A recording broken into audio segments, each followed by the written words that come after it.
మీకందరికీ తెలిసిందే 2013 వీరపనేనిగూడెం గ్రామంలో మైనర్ బాలిక తప్పైందని మరుసటి రోజు ఫిర్యాదు చేయగా దానిపైన మన ఆత్కూరు ఎస్ఐ గారు వాళ్ళ పోలీస్ స్టేషన్ కేసు నమోదు చేస్తారు. ఆయన దర్యాప్తు చేయడం వాళ్ళు పెట్టిన ఎఫర్ట్స్ హనుమాన్ జంక్షన్ సిఐ గారు, మన గన్నవరం సబ్ అధికారి జనసాని శ్రీనివాస్ గారు, ఆత్కూరు ఎస్ఐ టీమ్స్ బట్టి ఎఫర్ట్స్ పెట్టినప్పుడు ఇంకా లాస్ట్కి అమ్మాయి కోసం ఎత్తుతున్నారని ముద్దాయికి తెలిసి అమ్మాయిని 17 నైట్ మన కేసుపల్లి జంక్షన్ దగ్గర వదిలేయడం, అమ్మాయిని ఆటోలో ఎక్కితే ఆటో డ్రైవర్కి ఎంచుకొని సరైన సమాధానం అంటే ఎక్కడికి వెళ్ళాలని కాకుండా విజయవాడ వెళ్ళాలని, అక్కడ మళ్ళీ ఎక్కడ విజయవాడ దగ్గరికి వెళ్ళాక ఎక్కడ వెళ్ళాలమ్మా అంటే రామర్పాడని, మహానాడు అని ఈ విధంగా చెప్పడం వల్ల ఆ డ్రైవరు మాచవరం పోలీస్ స్టేషన్ తీసుకెళ్ళడం.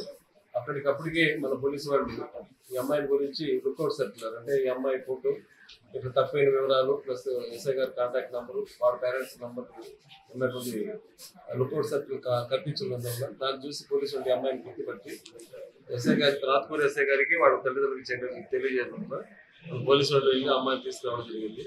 అమ్మాయి అప్పటికి నీరసంగా ఉండడం వల్ల ఆ రోజు నైట్ బాగా లేట్ అయింది. మిడ్ నైట్ అవడం వల్ల నెక్స్ట్ డే ఉదయం మళ్ళీ ఎస్ఐ గారు వాళ్ళ కాన్స్టేబుల్ తీసుకెళ్ళి అమ్మాయికి ఏమైందంటే హాస్పిటల్ చెప్తుంటే హాస్పిటల్ గవర్నమెంట్ హాస్పిటల్ చేయించడం, అప్పుడు ట్రీట్మెంట్ స్టార్ట్ చేసినాక అమ్మాయి జరిగింది చెప్పడం పైన ఎస్ఐ గారు కేసు నమోదు స్టేట్మెంట్ రికార్డ్ చేసి ఆ స్టేట్మెంట్ పైన కేసు నమోదు చేసుకొని దర్యాప్తు స్టార్ట్ చేయడం జరిగింది. ఈ దర్యాప్తులో భాగంగా తెలిసింది ఏంటంటే 8 మంది ముద్దాయిలు దీంట్లో పార్టిసిపేట్ చేశారు. దాంట్లో 2 మైనర్లు, మిగతా వాళ్ళు పెద్దవాళ్ళు. దాంట్లో ఒక A5 అనిల్ అనే అతను ఇల్లు ఇచ్చాడు. అతను దీంట్లో అమ్మాయి పైన అత్యాచారం విషయంలో పార్టిసిపేట్ అవ్వాలి కానీ మిగతా అందరూ పార్టిసిపేట్ అయినారు. కానీ ఆయన ఇల్లు ఇచ్చారు వాళ్ళకి వీరపనేనిగూడెం దగ్గర 2 మైనర్లు 2 మేజర్లు. 2 మైనర్లు ఫస్ట్ ఇచ్చేసారు అమ్మాయిని, తర్వాత 2 మేజర్లు చేశారు.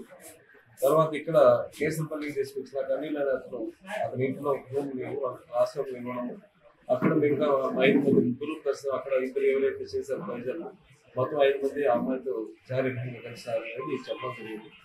దర్యాప్తులో టెక్నికల్గా అదేవిధంగా సీసీ ఫుటేజెస్ మిగతాని అన్నీ వెరిఫై చేసుకున్నాక వాళ్ళు ముద్దాయిలు ట్రేస్ చేయడము, దాన్ని ఆ ట్రేస్ చేసి వాళ్ళు అరెస్ట్ చేయడంలో డిఎస్పీ గారు, హనుమాన్ జంక్షన్ సిఐ గారు, ఆత్కూరు ఎస్ఐ గారు వాళ్ళ టీం బాధ్యతలు కోఆపరేట్ చేయడం వల్ల దర్యాప్తు సమయంలో ఈ రోజు అందరికీ అరెస్ట్ జరిగిపోవడం జరిగింది. ఈరోజు 4 అరెస్ట్ చేశాము. అనిల్, సంజయ్, సంజయ్ వర్ధన్, రాజేష్ అని వీళ్ళు 4 అరెస్ట్ చేయడం జరిగింది. ఈ కేసుకు సంబంధించింది ఆ అమ్మాయి కూడా డిశ్చార్జ్ అయింది, హోమ్లో ఉంది. ఆ అమ్మాయి బాగానే ఉంది. అరెస్ట్ అయిపోయింది. నిందితులందరూ ఏ ఊరు? నిందితులందరూ కేసరపల్లి వాళ్ళు మేజర్.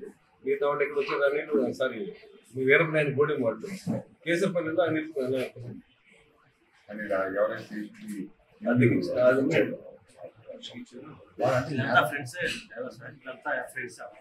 ఫ్రెండ్స్ పరిచయాలు పాత కేసులు ఉన్నాయి కొన్ని, దానిపైన పరిచయాలు.